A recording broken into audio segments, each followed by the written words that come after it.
So, I mean, like we kind of teased in the news from the league, we have a new team next season, and thankfully, they may not be as dirty as what Bathurst is right now. So, with a new team in the league, we figured why not add a new media member to our group. We go across to Newfoundland to talk about the regiment with St. John Caps Insider, and from the YouTube channel, one of the craftier names, Drew Nye, the hockey guy, making this podcast debut. Drew Feltham. Drew, welcome in. How are you? I'm doing pretty good. With the recent news, I'm through the roof. I'm sure there's more people in the province of Newfoundland that's feeling that way as well as of the latest news with Newfoundland getting Q team. Yeah, and like I said, I mean, I think you were backstage, kind of heard us talk about the logo, the name, everything. Just your initial overall thoughts on being Newfoundland, kind of encompassing everybody instead of just St. John's. Do you think that was a major factor in naming this team? And just talk about the regiment. Yeah, I really like it. I mean, Newfoundland, I like that they named it Newfoundland because not only are they representing St. John's, but they're representing the whole province in Newfoundland in general. Another reason I really liked it, St. John's and St. John, New Brunswick sound a lot alike. So if you got those two teams playing against each other, St. John versus St. John's, you can get a little confusing here and there. But I mean, the regiment, I really like the name. I mean, I think is one of the best options, honestly. I really like the regiment. Obviously, paying tribute to the guys back in World War One, World War Two, paying good tribute there. But yeah, it's a pretty good name. I really like the logo. Obviously, my favorite NHL team is the Montreal Canadiens. Matches the team colors as well. And I mean, it matches the Moncton Wildcats colors too, with the blue and red. Yeah, I guess once it started coming out that you guys are going to be getting a team again, did you start paying attention to Bathurst a little more, and I guess who do you like on their roster, and who are you excited to watch as early as next season? Yeah, obviously, I want to talk about Ty Pettigrew. He's a Newfoundland native, going to be possibly playing here next year. But yeah, I paid attention to Colby Huggin, even though he won't be on the team next year because he is an overage player. I paid attention to him. He's been doing really well on the stats as of late. But one guy I really like, I've noticed, is Dawson Sharkey. I've noticed he can fight here and there. I know QMJHL fighting is banned, which is unfortunate. I mean, we used to have the ECHL team fight for amazing back then. But Sharkey can score goals here and there as well, rack up points on the scoreboard.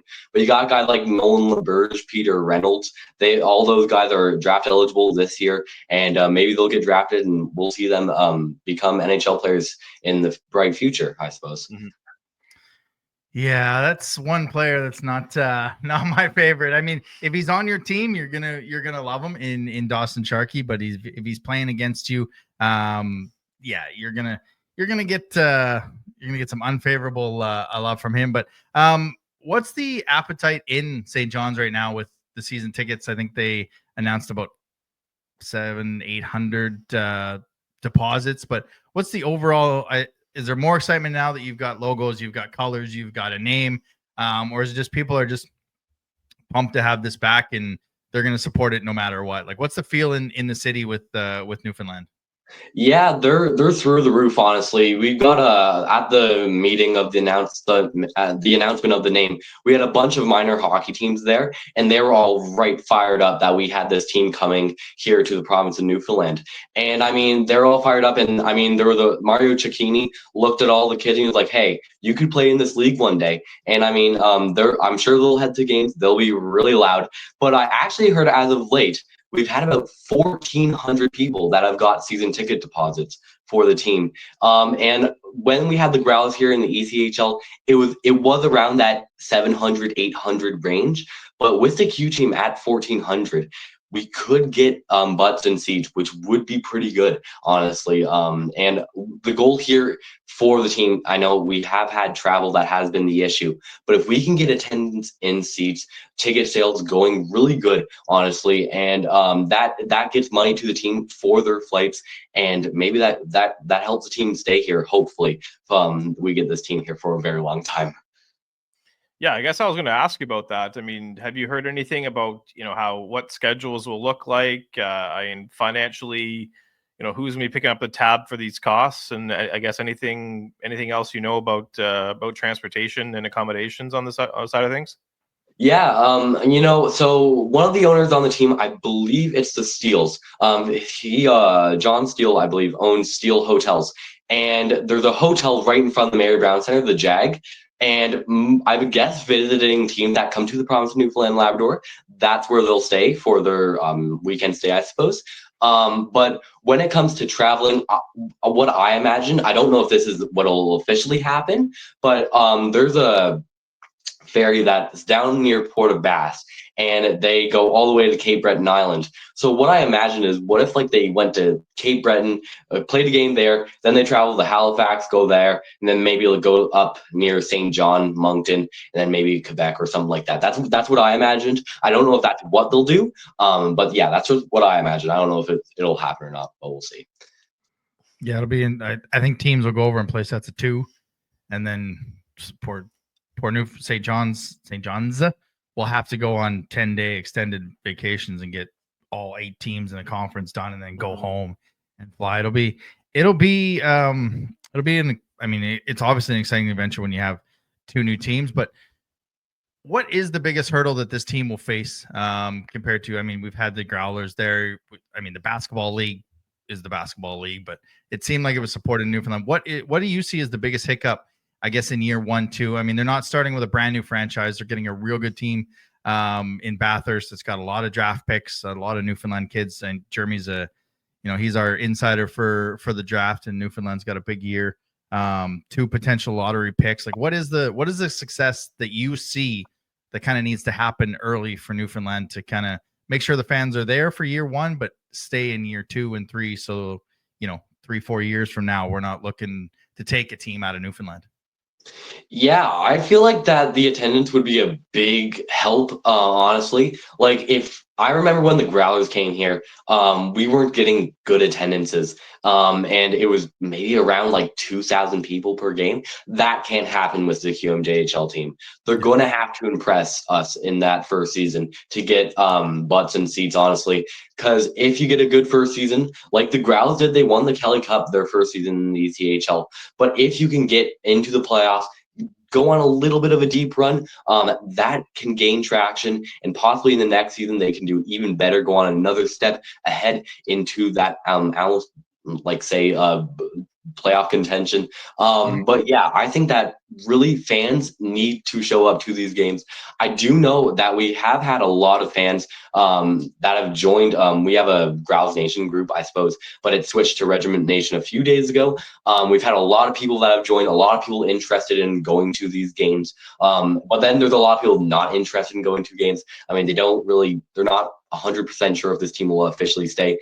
But honestly, if a lot of people go to these games, I feel like we can have a good chance on having a team here for 10 or more years, I suppose. But I really hope that this team actually stays, and hopefully it happens.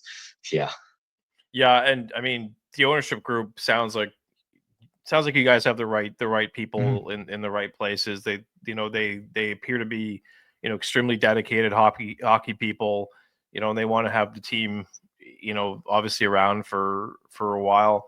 Like Adam mentioned, there's a possibility that the regiment will have two lottery picks looking ahead to the draft. And Neutral Zone, who's kind of an independent scouting agency, they release their rankings, and a Newfoundlander is their number 1 rated prospect. Benjamin Veitch, playing for I think York Simcoe. No, sorry, St. Andrews College, one of the 2. I guess, what would it mean for a kid from St. John's to be the first overall pick playing for the Newfoundland Regiment?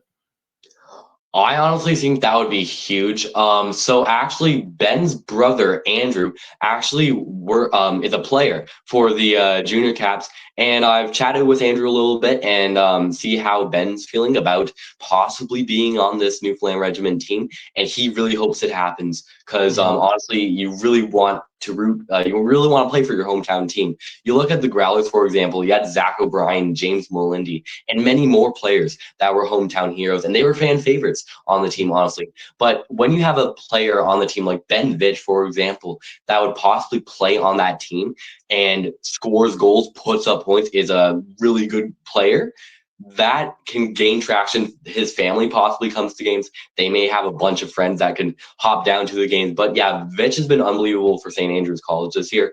But another player that I noticed in the upcoming rankings, Alexis Joseph, he's looking to be really good in this upcoming draft. And if they drafted him over Vitch, I wouldn't be too upset.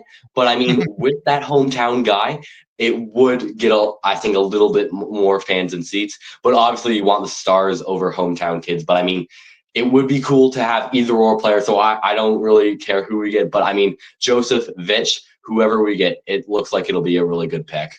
Yeah, with Joseph, you don't get very many 6'6", 16-year-olds that come around very often. So yeah, that'd be a pretty good pickup as well. I'd have to say. Yeah, I think between Joseph, Vitch, and Scantlebury, I don't think you can go wrong when you have two of potential top 5 picks. But I mean, Bathurst did you a solid. I mean, they came into the trade deadline and they could have emptied the cupboards to go for a run here, but they're leaving Newfoundland with some very good picks to build early on, and to get the success. I guess just moving away from the Regiment, I almost said the Growlers, the Regiment a little bit. Drew Nye, the hockey guy, just very, very clever name there on your YouTube show. Just talk about that, and obviously your thoughts on Hockey Canada. You were we started following you, and your thoughts during the World Junior were quite enjoyable to watch. Just your thoughts on how your channel going, the St. John Caps, and just, what you're doing until the Regiment get there. Yeah, so basically I've been the media guy for the St. John's Junior Caps. They're having themselves a really good season. They're first in the league. Thanks to Steve Callahan, I've been a big part of their organization. Get to do a little bit of interviews here and there, but I also season ticket holder for the season senior caps. They've been doing really well this year, but basically with the Growlers folding, you've got senior hockey and junior hockey now. Is that better than QMJHL? I don't think so. So I'm really happy that we're going to have this team here next year. But I actually kind of wanted to talk about Hockey Canada a little bit, because the QMJHL Newfoundland team put out a post a little earlier, maybe a day ago. What do you want the goal song to be? Obviously, Moncton, Halifax were the hosts a few years ago, and Team Canada's goal song was Heave Away. That has to be the goal song for the Newfoundland Regiment. It absolutely has to be. There are fans I know that are like, that isn't a goal song, it's a win song. I think it would work perfect as a goal song, especially if you get fans in seats. They're clapping their hand, they're getting all excited for that goal song. But yeah, basically, to Hockey Canada, the World Juniors, might want to forget about that, to be honest with you. Yeah, you summed it up pretty good. Yeah, you summed it up. Yeah, no, we're behind you on the Heave Away. I know the Wildcats use it when we beat Halifax, and they use it kind of at the end of games right now. I think the Friday night, the DJ was absolutely on point with all the Newfoundland songs, considering we were playing Bathurst. So props to our DJ. Yeah, we wanted Venga Boys. We like to party. I think that would be a good goal song, but I just can't unhear Heave Away being a goal song or something Newfoundland wise for that. But man, we really appreciate you taking the time and to join us. And for any fans that want to follow you and get all the Regiment news, there's a lot out there. Just where do they find you on all the social medias, and get your time to plug away? Yeah, so you can follow me on Twitter. That's Drew Feltham. That's just Drew Feltham. I post most of my stuff on Twitter. But then on my YouTube channel, I got Drew Nye, the hockey guy. I'm filming content this year for the St. John's Junior and Senior Caps. So basically, next year I'll be doing some Q content. I'll tell you that for free. And I'll see what I can do next year, because it's gonna be a big first year in the inaugural season for the team. But yeah, so yeah, that's pretty much it. Yeah. Perfect, Drew. Well, you know what? We appreciate you coming on and being part of the media now for our show. And this definitely will probably not be the last time we have you on. So thanks for taking time out of your Sunday to talk to us. Yeah, thanks. Anytime, guys.